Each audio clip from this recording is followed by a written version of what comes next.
Hi, Dom here with lesson number 8 in the My Guitar Teacher course.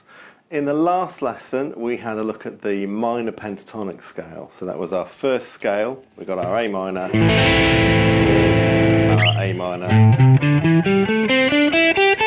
pentatonic scale. In this lesson we're going to be having a look at the major pentatonic, and I'm going to show you a couple of different fingerings for this that are based off the fingering that you already know. Okay, so obviously being a major pentatonic, it's still a 5-note scale, but it's a major scale, which means the distance between the first note and the third note is 2 frets or 2 tones. If we look at the minor pentatonic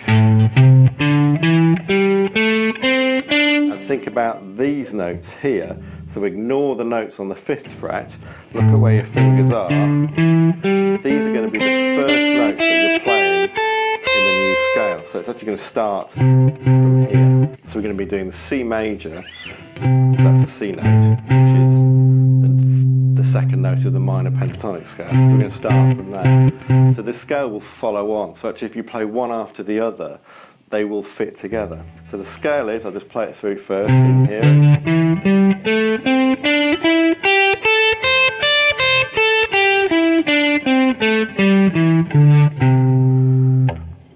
So the scale is your E string on the 8th fret to the 10th fret, and then it's the 7th fret to the 10th fret on the A string, exactly the same on the D string, 7th to 9th on the G string, and then your first finger shifts up to the 8th to the 10th.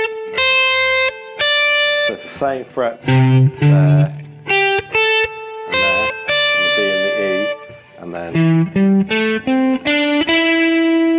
So what we're playing at the bottom end of the scale here is the same as the top end of the scale in the A minor. So here we went there, there, there, there, there, and there, and that's essentially what our first finger does. So if you can remember that, remember 8, 7, 7, 7, 8, 8. And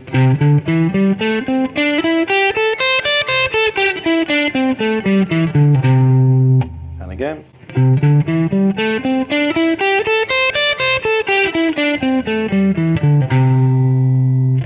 There's the chord. And the scale.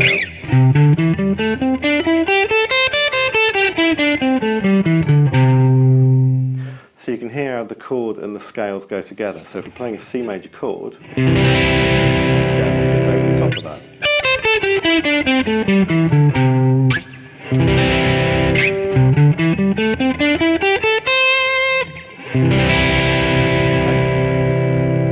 Now one thing that I do quite a lot is I actually link the top half of the major pentatonic scale with the bottom half of the minor pentatonic scale and actually slide into it. So if I demonstrate that, I'll start on A minor pentatonic. When I get up to the G string, slide up to that note. So, and then play the top half.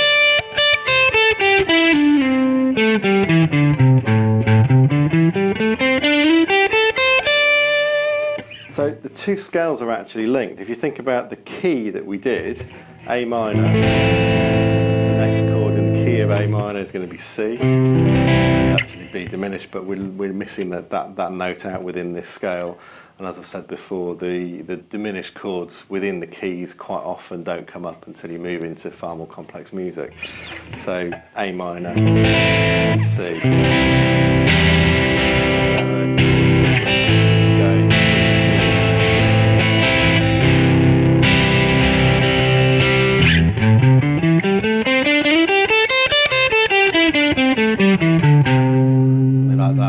Would actually work between the two.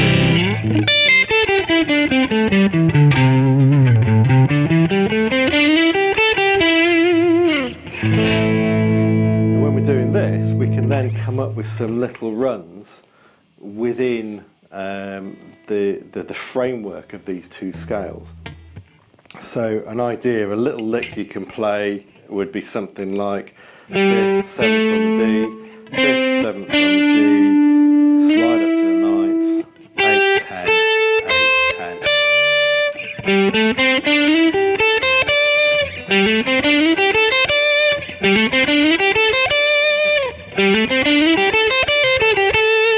And you can finish it off by pulling off.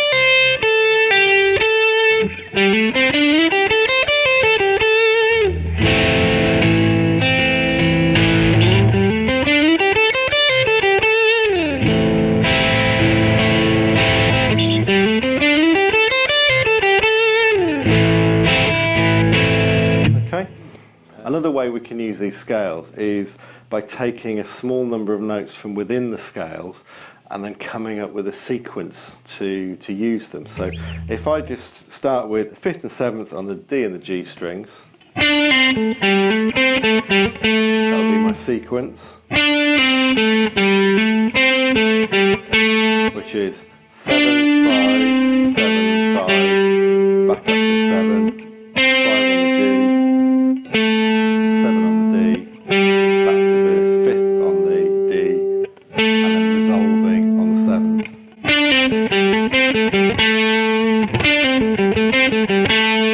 Now we can then do that up here as well, because that's the octave. So that's the top part of the major pentatonic, and then this is in the minor pentatonic. But they're the same notes, an octave higher.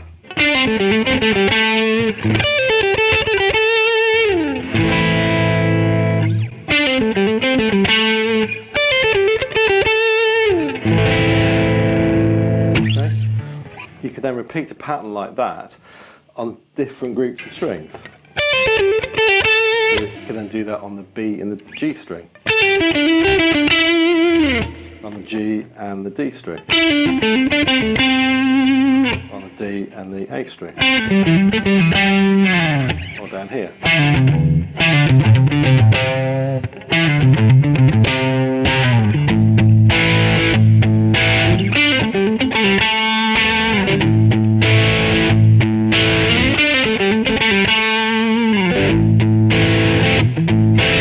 So if you play the chord and then a little lick from the scale, what that does is it helps to kind of keep you in time, and it helps you to understand that the lead part of your playing and the rhythm part of your playing, actually the two things do go together. When you're playing lead guitar, you need to have some kind of rhythm in there, and your phrasing that you use is so important, and it's very, very personal to you as well. It's a bit like when you're having a conversation with somebody, you don't listen to every single word, you listen to the phrases that they say and the way that they speak. And music's the same. We don't listen to individual notes, we listen to the phrase as a whole. So that's almost like a sentence. And then when we combine that with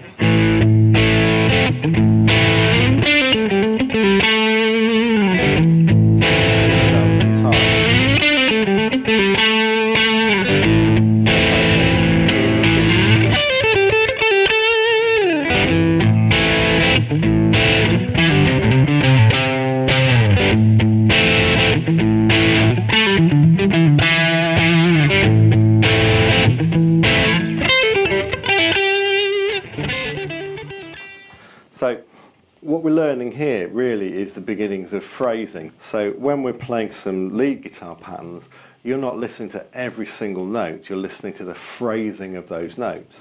Visit the website www.myguitarteacher.co.uk. Also visit the Facebook page, which is www.facebook.com/myguitarteacher.